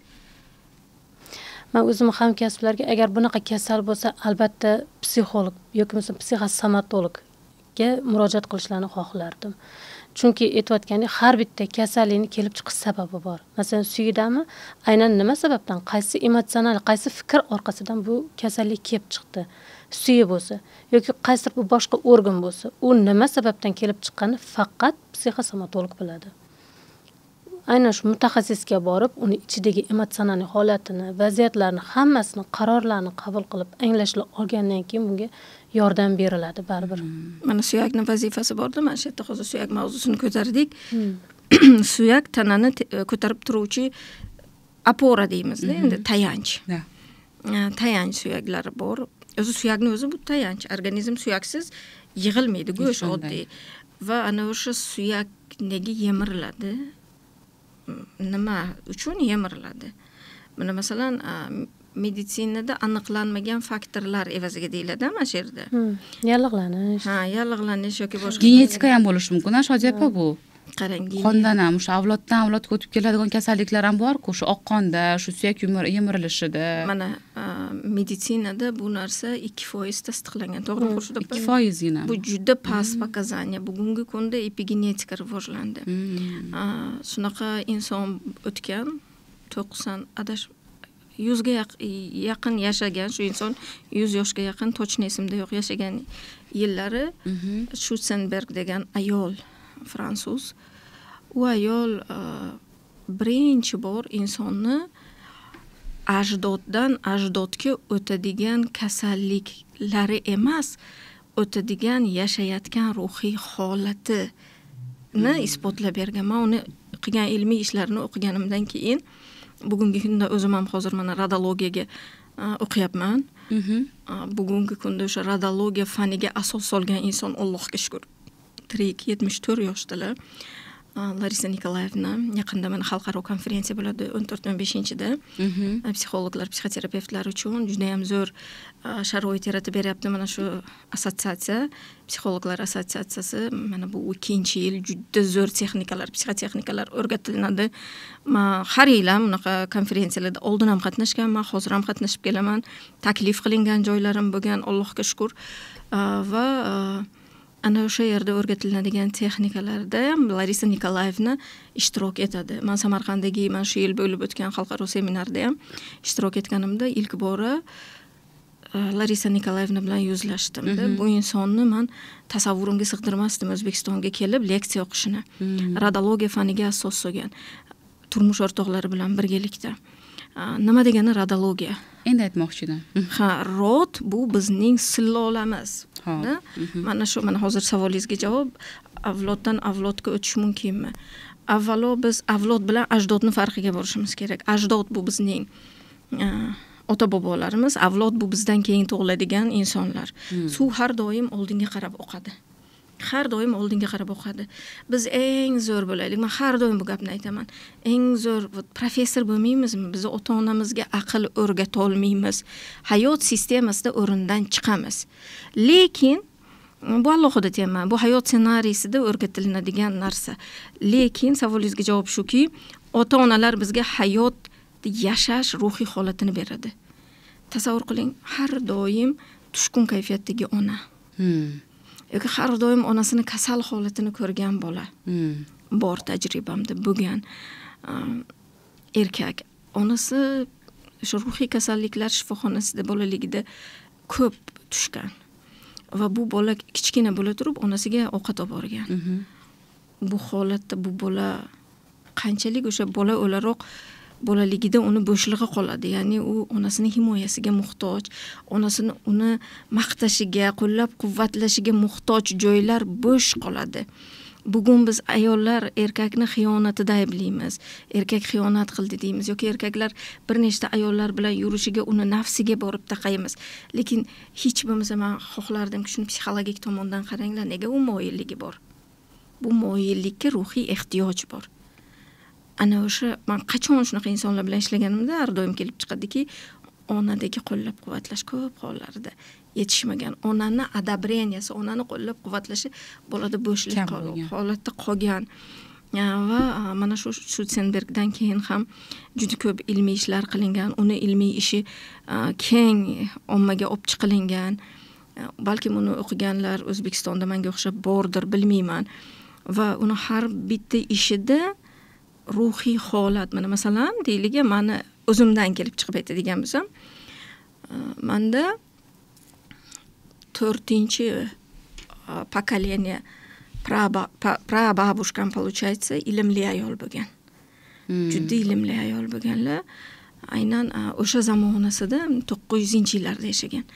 O'sha zamonasida Amir Olimxonni saroyida xizmat qilgan inson bo'lgan, u insonning turmush o'rtog'i. Tasavvur qilyapsiz? Va bu ayol проявляться qilishga, o'zini namoyon qilishga, ilmini ko'rsatishga haqsiz bo'lgan. Va bizda ota tomonimda bo'lgan bu narsa. Ota tomonimda mana shu ayollar hammamiz oliy ma'lumotli. Ota tomonimda bironta ayol yo'qki o'qimagan. Xudo rahmatli babushkam ham bibi deyiladi Buxoroda bizda. Babushkam ham aytardilarki, sumka ko'tarib hech bo'lmasa maktabga borib kelasan, ishlaysan, oliy ma'lumotli bo'l. Oliy ma'lumotli bo'l. Qonimizda bo'lgan, lekin hamma o'qigan, проявление bo'lmagan. Ko'rinish bo'lmagan. U prababushkamiz o'sha 4-chi avlod men bo'lsam, получается, o'sha inson xalqqa xizmat qilgan bo'lgan. Xalqni o'sha ilmi bilan davolagan bo'lgan. Va u kishidan keyin hech kim qilmagan bu ishni. Men pedagogika institutini tugatib, nega aynan psixologiyaga emas, imенно psixoanalizga kirib keldim. Nimaga men nevrolog, vrach asos solgan fanni psixoanalizni o'rgandim. Nimaga men imенно psixoanalitika, psixoterapiya sohasida fakultetida o'qidim. Va nimaga aynan klinik psixologiyada? Bularni hammasini savollariga javob topganimdan keyin aytdim. Demak, meni missiyam hayotdagi baraka bo'ladi. Kasbingni qachon yaxshi ko'rsan deymiz-ku. O'sha prababushkam turmush o'rtog'ini kasbi taqozosi bilan ham o'sha paytda o'sha amirlik tarqalgan, ular amirga sodiq qul bo'lgan, qochib ketgan, amir bilan qochib ketganda bu ayol haqida boshqa ma'lumot yo'q. Ana o'sha prababushkam o'zining missiyasini bajara olmagan. Lekin undan kelgan o'sha avlod ayollar harakat qilishgan. Hamma xalqqa xizmat qiladigan bo'lgan. Xalqqa xizmat qiladigan mana xodimlar bo'lishgan. Xodimlarning gapini hamma eshitgan. Ular xalq psixologi bo'lgan. Men esa o'shalarni diplomированный psixologiman. Men bu savolimga javob topgandan keyin Allohga shukr dedim. Nahotki o'sha prababushkam yecholmagan emas, oxirigacha olib bora olmagan narsada menda bugun bo'lyapti. Va men nega bu missiya bilan kelganman dunyoda? Qachonki men buni с удовольствием qabul qilsam, rozi bo'lib qabul qilsam va xalqqa xizmat qilishda, yordam berishda davom etsam, menda energiya yanada bo'ladi. Agar menda ichki o'sha bolakaycha qarshiliklarga uchragan, u ham bolaligida detskiy travmalar eng zo'rlari bo'lgan menda. Men o'sha psixosomatikada kirib kelishimga ko'zimdagi astigmatizm sabab bo'lgan. Meditsinada bu narsaning davosi yo'q, astigmatizmni. Men ochki bilan 1 metrni ko'rganman. Men faqat ochkida yurgan bo'lganman. Mana shu holatga onamdagi ruhiy holat sabab bo'lganini aniqlaganimda, men srazu bolalardagi kasallik onalarning ruhiy holatiga bog'liqligi haqida ishlay boshlaganman. Bola kasallik bilan kelyaptim, bolaga ishim bo'lmagan. Onani ruhiy yechim berishga, onaga ruhiy podдержка berishga, onaga qaror qabul qilishga yordam berishga harakat qilganman. Bolada o'zgarish bo'lgan. Bunaqa holatlar juda ko'p bo'lgan. Va demoqchimanki, ajdoddan avlodga ruhiy yashab tugatilinmagan emotsional holat o'tadi. Kasallik 2% o'tadi deb meditsina aniqlagan. Dalshi bilmaymiz. Bugungi kunda meditsina rivojlanyapti. Bugungi kunda psixologiya rivojlanyapti, psixogenetika, epigenetika degan fanlar rivojlanyapti. Mana masalan, kognitivniy поведенческий terapiya degan yo'nalish bor psixoterapiyada. Bu nima degani? Fikr, xayollarni to'g'rilash evaziga kasalliklarga yechim berish, ya'ni tanadagi gormonal fonni o'zgartirish. Tanadagi gormonal fon o'zgaradi fikrlar evaziga. Tushkun holati masalan kortizol, hushyorlik holatida siz stres mana uyqusiz kasallik keladi. Vrach unga uyqu dori beradi. Bu tabiiy. Nima uchun? Chunki u uxlash kerak. Uxlamasa ruhiyatga zarba. Vrachning ishi bu yerda dori berish to'g'ri. Bizchi? Biz nega uxlamayapti? Qaysi stres? Nimaga miya ishlab turibdi? Nimaga miya yonib so'roqlarga javob topishga harakat qilamiz. Ana o'sha so'roqlarni inson ichiga yutadi-ku. Biz uni o'sha savollar bilan savalaymiz. U savollarga javob berib, yig'laydi, emotsiyalarni yashaydi, katarsis holati sodir bo'ladi tanada. Katarsis degani ruhiy poklanish. Tozalanadi tana, chiqaradi o'sha musorlarni. Qachonki u chiqarsagina keyin qaror qabul qila oladi. Bo'lmasam chiqara olmasa, u yanada tushkun holatga tushadi. O'sha tipi savolim bor. Shu patsientlar, shu kelgan bemorlarning orasida bir haqiqatdan bir o'zidan qiyin tushkunligi shu vaziyatda uni hayotidan chiqib keta olmaydigan kunlaringiz ham bo'lganmi? Qanchadir o'sha uni suhbati bilan suhbatlashganingizdan keyin shu uni psixosomatikadagi insonda kasalliklari, organizmdagi og'riqlari bilan misol uchun bo'lgan-ku shunaqa bemorlar kelgan atrof bo'lgan. Lekin chiqib ketishingiz ancha muddat o'sha tinchlik kerak bo'lib qoladigan, yaqinlar bilan ham suhbat qilishni xohlamaydigan, oilangiz bilan, farzandlaringiz bilan ham ba'zi cheklov qo'yadigan, o'sha insonda ozgina bir yashash muddati bo'lganmi sizda? Bo'lgan. Men lekin shu narsada Xudoga shukr deyman, aynan Freyd shkolasida o'qiganimda. Chunki bizda shunaqa momentlarda o'ziga o'zi yordam berish texnikalari bor, o'rgatilgan, lekin haqiqatan ham ruhiy zarba og'irlik qiladi. Misol uchun, iznasilovание yaqin insonlari tomonidan o'sha zo'rlangan holatlar bo'ladi yoki o'zini o'zi qondirish holatlari bo'ladi ayollarda. U holatlarda o'tirib o'ylayman, o'shanda tushkunlikka tushaman. Nima qilsam ekan, ommaga chiqib qanday yetkazsam ekanki, mana shu holat ko'p keladi, ko'zingni och. Mana shu yerda men ozgina tushkunlikka tushaman. Achinish bo'lmaydi lekin. Achinish bo'lmaydi, chunki birinchidan Allohga shukr, Allohni tanigan bandaman va bu bejizga emasligini bilaman. Shu chiqish mana shu tushkun kayfiyatda shu terapiyaga boraman. Terapiyaga borasiz. Necha kunda chiqadi shu? Mana misol tezlikda qilganmiz, shuni 1-2 kunda bo'lganmi orada? Ha, yo'q, men 1 kunda chiqaman. Srazu. Men birinchidan yaxshi natijadan o'zimdan pul ayamayman.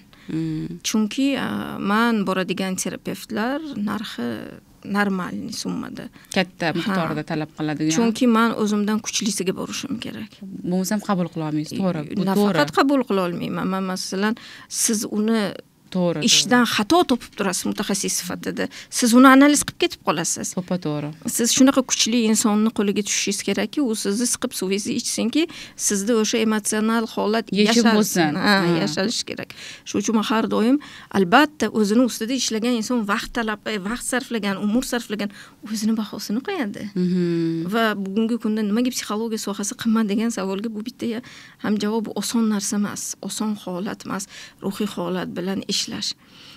Masalan, mana shu oddiy chatlarimni o'zida ham boshidan oxirigacha birinchi marta kirgan insonni boshi og'rib qoladi. Qanday eshitadi? Bo'lganmi shu Qo'shtepasida? Bo'ladi. Ko'pchilikdan eshitamiz. Qiyin holat, boshida eshitgiz kelmay, baribir qanaqadir itaradi, ko'tarilish boshlanadi. Qanday eshitadi bu inson deydi, ko'p savol beradi o'zimga ham. Biz bu holatni mutaxassis sifatida qaraymiz. Biz insonni ruhiy holatiga kirmaymiz. Uni holatiga, yechimga qaratamiz diqqatimizni. Lekin tabiiy u og'irlik bo'ladi. Men srazu o'zimga shug'ullanadigan mutaxassislarim bor. O'shalarga murojaat qilaman. Srazu aloqaga chiqaman. O'sha srochniy konsultatsiya albatta qimmat turadi. Har doim o'sha ekstreniy holatlarda o'zim ustimda ishlayman. O'zimni ustimda ishlamasam agar men u insonni ruhiy holatini o'zimda ko'tarib yurishimga to'g'ri keladi. Qiyin bo'ladi. Albatta, chunki meni oilam bor, oilam bundan ozor chekish kerak emas. Shodiya opa, o'zi umuman kelgan insonlardan bemorda, yo'q, kechirasiz, men siz bilan ishlamayman, siz menga to'g'ri keladigan bu suhbat bo'lmaydi hozir degan bo'lganmi? Shunaqa javob qaytarmaganmisiz? Bo'lmagan. Hech kim xafa qilib qaytarmagansiz, eshita bilgansiz. Biz mutaxassismiz, biz любой holatda ishlay olishimiz kerak. Bo'lmagan, lekin hozir o'zimda mana положение holatimdan kelib chiqib, endi erkaklar bilan ishlashni to'xtatmoqchiman. Chunki yonimga kelishadi. Ularni ham kimdir eshitish kerak-ku Dilfuz. Erkaklarni ham ayollarga borib dardini ayta olmaydi. To'g'ri. Bor, kuchli erkak mutaxassislar ham bor. Buni inkor qilib bo'lmaydi. Lekin ularni o'sha ayoli sovetовать qiladi, opasi, onasi sovetовать qiladiki, menga kelishadi. O'sha erkak kishi yoningizda yig'lab turishi, siz uni spokойно qabul qilishingiz kerak, kuchli mutaxassis bo'lishingiz uchun. Siz uni holatiga qaraysiz. Ya'ni o'sha masalasiga yechim berishda qaraysiz. Travma qayerdan keldi, nima qilsangiz bu yechim bo'ladi. Qaysi savollarga javob bersangiz o'zini tiklaydi. Shu savol bilan o'zini ko'radi. U bizni o'zimizning zadachamiz bor. Lekin bugungi kunda o'sha erkaklar bilan ishlashni va erkaklarda ham biz nafaqat ayollarning dardini olib chiqishimiz kerakda, erkaklarning ham vijdoni qiynaladigan nuqtalari bor. Mana masalan, tagaman ayolim juda ham yaxshi deydi-da. Bor endi men mijozlardan. Lekin ayolimni qabul qilaman, yaxshi ko'raman, hurmat qilaman, vijdonim qiynaladi, lekin xiyonat qilaman. Chunki o'shanaqa erkakda ham ayolda ham ayb emas. Tushunishimiz kerakki, mana kecha oddiy misol chatda kechagi primoy efirimizda ayol aytayaptiki, erim Rossiyaga bordi, boshqaga uylanganini eshitdim, o'zim mol olmayapman. Tushkun holatdaman, telefonimni ko'tara olmayapman, telefonimga qara olmayapman. Orqa miyam qisilyapti. Orqa miya hayot uchun kurashga javob beradigan nuqta. Demak, u hayot uchun hozir kurashishi kerak emas. U birinchidan bu udarni yechish kerak. Bu yerda nimaga erim bu yo'lga kirdi degan savolga javob topolmaydi. Bu ayblash bo'ladi. Bu yerda o'sha udarda u nima his qildi? Nafrat his qildimi? Nafratni aytsin. Xafachilik his qildimi? Xafachiligini aytsin. O'sha payt bo'lishi mumkin. Ona, sen shu turmush o'rtoqqa meni berding. Onaga xafachilik uyg'onib ketishi mumkin-da. Uni ishlash kerak. O'sha payt birinchi ochiradi, u mutaxassis psixologga borish kerak. Psixolog uni ruhiy holati bilan ishlagandan keyin o'ziga savol beradi. Keyingi etapda men nima qaror qabul qilishim kerak? U insonga maslahat berish mumkin emas, absolyutnida. U ayolga tushuntiryapmiz, u ayol tushunmayapti. Menga nima maslahat berasiz deyapti. Oxir aytdim, sizga hech narsa maslahat bermayman dedim. Chunki men sizga aytayapman, siz hozirgi emotsional holatingizni mutaxassis psixolog bilan borib ishlaysiz. Qarorni inson o'zi qabul qiladi chunki. O'zi qabul qiladi va siz hozir o'zingizga savol bering. Eringizni biologik tanasi bor, ehtiyoji bor bo'lgan. Ayol-ku aqli bilan boshqaradi. Nimaga u biologik ehtiyojini boshqa ayol bilan qondiryapti? Bu savolga siz uni ayoli sifatida emas, bir ayol sifatida javob bering. Qani nima javob olasiz? Chesna bo'ling, haqqoniy bo'ling o'zingiz bilan. O'shanda siz o'zingizni ruhan tetik tutasiz. Haqiqatdan ham haqli, u eringiz sizga tegishli emas, u собственный mulkimiz emas, erkaklarimiz bizni. Bizga singdirilgan. Bizchi Dilfuz kulgilida mana shunaqa narsalarki, erimizni nolib qo'lga olgimiz keladi. Xo'sh-da, bo'ladimi? Shu ichki holatda bo'ladimi, o'tkazadimi? Hamma ayolda bor deymiz, lekin noligan erkak, men o'zingiz eringiz kelib sizga nolisa, men Dilfuz yaxshi ko'rsin deb sizga yigitingiz misol uchun noliversa yoqadimi? Albatta, hamma qizga, hech qaysi bir qizga yoqmasa kerak, yo'q. Xo'p, erkaklarga nimaga yoqish kerak noliydigan? Erkakchi programmada magu qila olaman. Ayol unga qila olaman programmasini berish kerak. O'shanda ayol qila olaman programmasini berish uchun ya хочу bo'lish kerak ayol. Men xohlayman. Siz xohlayman deng erkakka. Xohlaymanda erkak sizdan nima oladi? Demak, menga ishonyapti. Men qila olar ekanman. Yoki nolisa erkak o'zini qanaqa his qiladi siz oldingizda? Ha deb noligan ayolni qanaqa his qiladi o'zini? O'zini kerak emas yoki nispasobni his qiladimi? Qo'lidan kelmayotgan. Tushkun, bir ezilgan holatda his qiladi. Keyin u erkak unga magu holatini bera olgan ayolga borgandan keyin o'zini mujestvennisini his qiladi-ku. Nimaga biz mana bu tomonlarni ko'rmaymizda, faqat er-xotin munosabatlarida to'shakni nazarda tutamiz. Bu xato, bu mavzuni ko'tarmoqchi emasman, lekin ruhiy holatimizga ham qaraylik. Emotsiya oladi erkak bizdan. Energiya oladi bizdan erkak. Va har doim ruhiy sog'lom bo'lishni. Nimaga mana masalan bitta nimada ayol ona bo'ladi, xotin bo'ladi. Bu rollar. Bu rollarda aynan xotinlikka kelib u kasal bo'ladi. Hamma kasalliklar xotinlik rolida bo'ladi. Nega? degan savol bor. Mana shu savolga ayollardagi ginekologik kasalliklar psixosomatikasi kursida, ayollardagi ginekologik kasalliklar demaymiz, chunki bu so'zni ishlatganim uchun ta'qiblarga uchraganman. Va ayollik garmoniyasi, haqiqatan ham ayollarda garmonichni yashash uchun, garmoniya bo'lishi uchun hayotida mana shu rollarda nega immunsiz kasal bo'lyapsiz? Bularga yechimlar beramiz. Ayolni tanasini o'zi bilan tanishtiramiz. O'ziga o'zi yordam beradigan holatga olib kelamiz. Terapiyalar bo'ladi, gruppovoy, xudo xolisa. Nasib bo'lsa, shunaqa kurs qilish niyatim bor.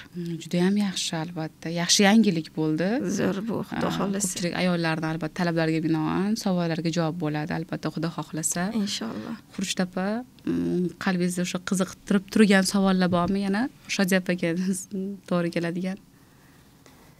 Shunaqa kurslarni ko'proq qilishni xohlayman Shodiya Husinovna, chunki aniq taniq savollar beradilar. Har bitta kurslarida juda ham katta o'zimiz uchun anglashlar olamiz va o'ylardimki, xohlardimki har bitta oiladan, har bitta ayol bunaqa kurslarni olish kerak.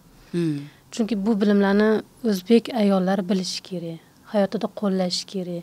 Hayotidagi vaziyatlarni, kasalliklarga, munosabatlarga juda ham chiroyli yechimlar qilishligi uchun. Inshaalloh harakat edamiz shu narsani. Albatta bu kurslarda xudo xolisa mana hamkasblarni ham taklif qilish niyatim bor. Masalan, albatta bizni ayollar shunaqada, Dilfoz bitta o'q bilan ikkita quyonni o'rgisi keladi.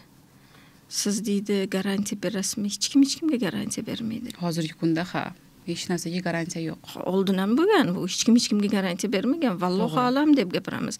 Lekin biz vrachni o'rnini bosa olmaymiz. Bizdan u narsani talab qilish kerak emas. To'g'ri. Biz psixologik holatiga yechim qilamiz, yordam beramiz. Yechim ham qilmaymiz. Yechim qilishiga uni ruhan o'stiramiz, tamom. Vrach esa albatta o'sha holatda, o'sha momentda ekstreniy случайda yordam beradi unga. Va men xursand bo'lib bugun aytmoqchi bo'lganim, mana shu oddiy kursimda kelib o'qigan qizlar bugungi kunda psixologiya institutida mana o'zimizdan qancha qizlar oddiy uy bekasi qizlar bugun oliy ma'lumot olish uchun psixologiya institutiga o'qishga topshirdi. Mehr muhabbat uchqunlarini poralab yondirdingiz. Albatta, inson o'zi uchun ham kerak deb biladi-da keyin. Shogirdlar ham ishlab natijalar ko'rgandan keyin u juda ham qiziqarli fan. Haqiqatda ishlash xohlaydi. Har bir inson uchun kerakli fan. Har birimiz uchun. Biz ruhan o'ssakkina hayotdagi zarbalarga qarab emas, hayotdagi natijalarga qarab, bizni xursand qiladigan natijalarga qarab harakat qilamiz. Masalan, hamma insonda har xil fikr bor. Hayot kurashdan iborat deydi. Yaxshi yashash uchun kurashish kerak deydi. Yaxshi yashagan insonni kurashganini ko'rganmisiz? Yo'q, mazza qilib yashash kerak. Masalan, men yaxshi yashayman deb hisoblayman o'zimni, lekin men kurashmayman. Kurashsiz hayot naqadar go'zal. Kurash emas, bilasizmi?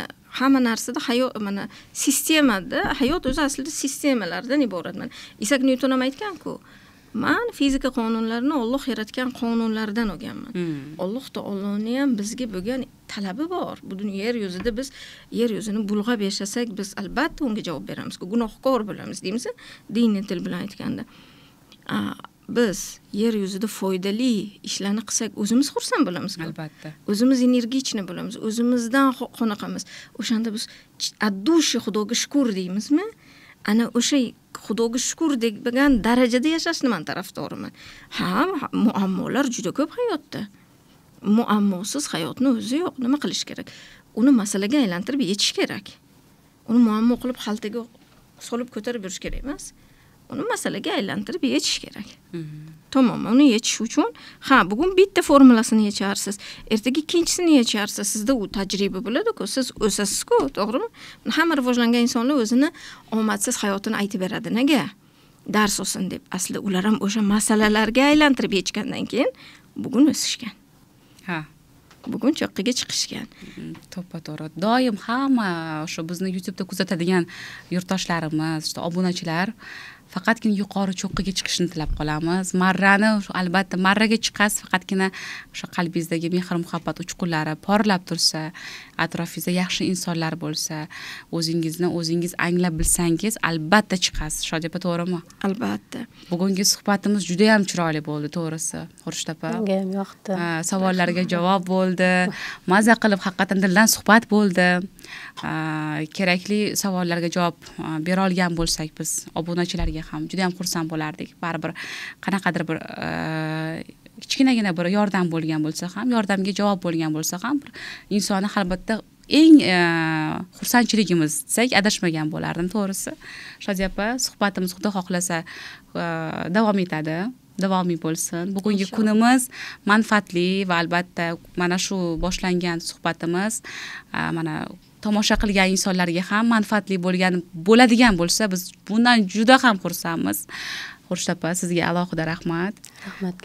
Taklifni yo'damasdan kelganingiz uchun va albatta o'zingizdagi o'sha tajribalarni, savollarni, javoblarni aytib o'tganingiz uchun ham rahmat deymiz. Shodiya opa, Rahmat. sog'likda, omonlikda ko'rishni tilab qolamiz doim. Rahmat. Mana shunaqa yaxshi natijalarga faqatgina erishishingizni tilab qolamiz. Inshaalloh. Insonlarning ko'zidagi quvonch bilan, tabassum bilan va albatta bizga so'zlagan gaplaringiz hammasi yuqori cho'qqilarga erishilganda biz ham albatta bejizga emas, inson o'zini ustida ishlab bilgan inson albatta mana yuqori cho'qqiga erisha biladi deymiz. Albatta. Shuning uchun faqatgina sog'lik, salomatlik va yaxshi kunlarda ko'rishish, obunachilarga esa yaxshi kayfiyat tilab qolamiz. Obunachilaringiz oldida har doim bo'lishingizni xohlardik. Inshaalloh kommentariyada savollarni yozishsin. Yozinglar kommentariyada savollarni albatta, chunki balkim biz bitta video bilan sizga hamma savollaringizga yechim bera olmagan bo'lishimiz ham mumkindir. To'g'ri. Agar siz bu podkastlarni davomiy bo'lishini istasangiz, qaysi mavzularni olib chiqishimizni xohlaysiz? Albatta, sizga nima mavzular qiziq, bular haqida yozing kommentariyada. Albatta, bu podkastni bo'lishing, qancha ko'p ayol eshitsa o'zini ko'rar. Hech bo'lmasa bitta nuqtasida o'zini ko'radi. Va men bu podkast bilan aynan nima demoqchiman sizga? Bu dunyoda hamma narsani o'zini o'rni bor. Ayolni ham o'zini o'rni bor, farzandni ham, turmush o'rtog'ini ham. Agar bu o'rinlar o'zini o'rnida yashalsa, inson ruhiy xotirjam bo'ladi. To'g'ri, izdan chiqadi, suv ham loyqalanadi. Bu to'g'ri. Lekin o'shanda mana masalan bizda eskilar aytadi-ku, sabr. Biz sabrni qachon qila olamiz? Qachonki o'sha vaziyatlarda o'sha narsani o'rni borligiga aqlimiz yetsa. O'rni borligiga aqlimiz yetmasa, biz ayblashda davom etaveramiz. Maqsadim har bir ayol o'z o'rnida yashasin. Har bir ayol o'z o'rnida ona bo'la olsin. Har bir ayol o'z o'rnida xotin bo'la olsin. Va o'shandagina hayot garmoniyada bo'ladi, balansda bo'ladi. Hayot qonuniyatlariga rioya qilgan holda yengil tanada yashaysiz inshaalloh. Rahmat. Rahmat sizlarga ham. Sog'lik, omonlik faqatgina shu yoningizga keladigan patsientlarga ham va sizni shu yuzingizdagi kulib turgan tabassum bilan albatta yaxshi natijalar bilan birgalikda o'sha o'zingiz olgan darsliklar bilan birgalikda sog'lik, salomatlik tilayman. Va albatta shu nima deymiz, faqatgina hamma insonlar sog'-omon bo'lsin. Yoningizga keladigan kasallar kasal emas, sog' salomat bo'lsin deb qolaman. Rahmat. Hammaga rahmat. Bugungi suhbatimiz juda ham zo'r bo'ldi. O'zim uchun ham juda ham bir kerakli savollarga javob bo'ldi, to'g'risi. Va albatta nafaqat menga, balkim yurtdoshlarimizga, mana hozir tomosha qilayotgan, YouTube'ni kuzatadigan obunachilarimiz, ijtimoiy tarmoqda har doim birinchilardan bo'ladigan insonlarga biz sog'lik, salomatlik tilaymiz. O'sha qalbimizdagi kichkina bolakayni, kichkina qizaloqni xafa qilmasdan, o'zimiz bilan kelishib, albatta mutaxassis bilan murojaat qilib gaplashib, mana shu tavsiyalarni sizga aytgan bo'lardim, chunki o'zim ham mana shular orasidaman. Sog'likda, omonlikda. Shodiya opa, rahmat. Sizga ham kattakon rahmat. Avvalambor tashabbus qilib, mana shu podkastni xuddi o'zingizga o'xshagan ayollarga yordam berish uchun qilamiz deb taklifni berganingiz uchun va bu taklif aynan meni kanalimda bo'layotgani uchun hammasi uchun rahmat, minnatdorman. Demakki, biz mana shu yerda uchalamiz uchastovich qilib mana shuni Xudo bizga nasib qilgan ekan, bu shukr. Albatta. Biz sababchi bo'lib kimgadir nimanidir yetkazib bergan bo'lsak shukr. Mana shu baxtni nasib qilgani uchun shukr. Rahmat, hammangizga rahmat. Xurshid opa, sizga ham rahmat. Rahmat. Rahmat. Sog' bo'linglar.